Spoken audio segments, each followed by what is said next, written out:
लक्ष्मणपुर बाथे, जिला जहानाबाद, बिहार। तारीख 1 दिसंबर 1997 का दिन। ये वो खौफनाक दिन था जो बिहार के इस गांव के लोगों के लिए काल बनकर आया। ऐसा दर्दनाक हत्याकांड जिसे लोग शायद ही भूल सके होंगे। इस दिन बिहार के जहानाबाद जिले के लक्ष्मणपुर बाथे गांव में लालू के काले कार्यकाल में खूनी इतिहास लिखा गया। अब तक के सबसे बड़े जातीय नरसंहार को लक्ष्मणपुर बाथे में अंजाम दिया गया। इस घटना के छींटे ऐसे उछले कि पूरा देश कांप गया।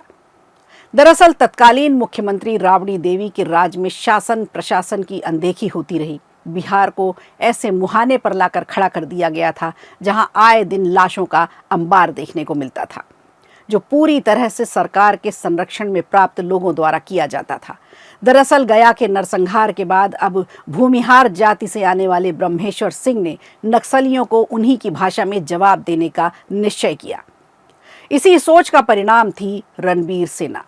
सत्ता के मद में डूबी आरजेडी के शासन में जहां कोई सुनवाई नहीं हो रही थी, तब जातियों का संघर्ष चरम पर था। बिहार में यह संघर्ष इस कदर बढ़ा कि रणबीर सेना को बाहर निकलना पड़ा।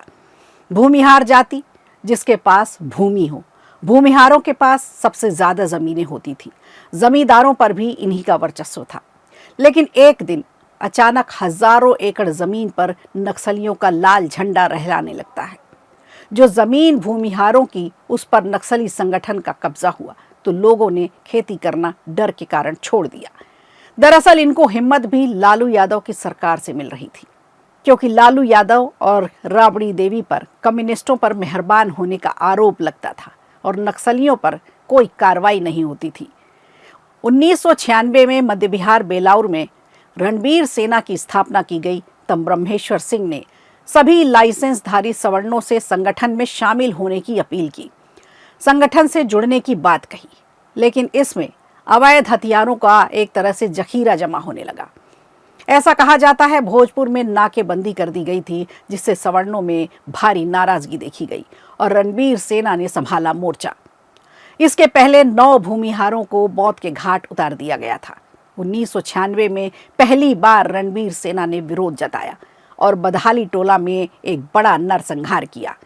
रणबीर सेना ने जो रणनीति बनाई थी उसमें यह तय था कि सिर्फ पुरुषों को ही नहीं, महिलाओं और बच्चों को भी नहीं बख्शा जाएगा, ताकि आगे कोई भी नक्सली ही न पैदा हो। और यहाँ से इसकी दहशत बढ़ने लगी। दहशत तब और बढ़ी जब 58 लोगों को सरेआम गोलियों से भून दिया गया। शवों का जब सामूहिक अंतिम संस्कार किया गया तो एक ऐसी चीत्कार निकली जिसमें लालू राबड़ी का साम्राज्य पूरी तरह से ढह गया। सरकारों की उदासीनता और अनदेखी ने आत्माओं पर चोट की थी। एक साथ 58 चिताएं जली थीं, तो आप समझ सकते हैं मातम किस कदर हुआ होगा। रणबीर सेना गिरोह ने 58 लोगों को गोलियों से भून डाला था। मरने वालों में 27 महिलाएं, 16 बच्चे शामिल थे और उन 27 महिलाओं में तकरीबन 10 महिलाएं गर्भवती भी थीं। इसका जीता जागता उदाहरण बना लक्ष्मणपुर बेथा। इस नरसंहार को 28 साल पूरे हो चुके हैं। पीढ़ियां बदल गई, लेकिन चिता की आग आज भी धधक रही है लक्ष्मणपुर बाथे के लोगों के मन में। कई परिवारों का तो नामो निशान तक मिट गया इस नरसंहार में। अपराधियों ने जिस तरह का तांडव किया, इसके बाद पूरा देश आक्रोशित हो उठा। बिहार के लिए काला दिन साबित हुआ। बिहार की धरती खून से लथपथ थी। 1 दिसंबर 1997 को हत्यारे काले मंसूबे पाले हुए 3 नाव में सवार होकर सोन नदी को पार करते हुए गांव पहुंचे थे। सबसे पहले उन लोगों ने उन नाविकों की ही जान ले ली जिसने उन्हें नदी पार कराई थी, अपनी नाव में बैठाकर।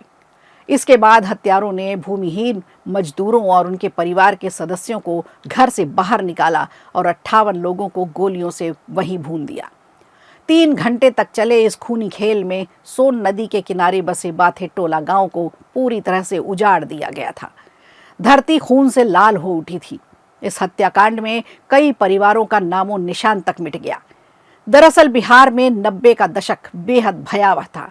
जातीय नरसंहारों का दौर था। अगड़े पिछड़े, वंचित और संभ्रांत के बीच जबरदस्त तरीके से संघर्ष होता था। जातीय संघर्ष में कई बार सैकड़ों लोगों की बलि ले ली जाती थी। बिहार के खेत खलिहान आंदोलन, अन्याय, शोषण से धधक रहे थे। लक्ष्मणपुर बाथे नरसंहार इसी धधक का एक उदाहरण बना, जब एक साथ जली 58 चिताएं। 2 दिनों तक स्थानीय लोगों ने शवों का अंतिम संस्कार नहीं होने दिया। 3 दिसंबर को तत्कालीन मुख्यमंत्री राबड़ी देवी ने जब गांव का दौरा किया, उसके बाद शवों का सामूहिक अंतिम संस्कार किया गया। एक साथ 58 चिताएं जली इस नरसंहार में पूरे देश को हिला दिया।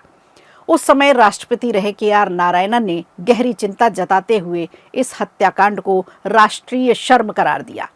तत्कालीन प्रधानमंत्री इंद्र कुमार गुजराल समेत सभी पार्टियों के नेताओं ने इस हत्याकांड की घोर निंदा की, लेकिन मन के घाव हैं कि अब तक भरे नहीं है।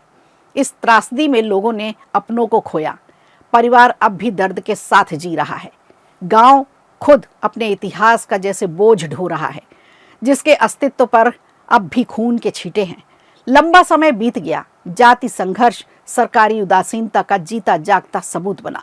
लक्ष्मणपुर बेथा की ये त्रासदी सिर्फ पीड़ितों के लिए ही नहीं, पूरी मानवता के लिए अभिशाप बन गई, जो लालू राबड़ी राज की कलंक कथा का एक और सबूत पेश करती है। वीडियो अच्छा लगा हो तो लाइक कीजिए, शेयर कीजिए और कमेंट बॉक्स में हमें ज़रूर बताइए।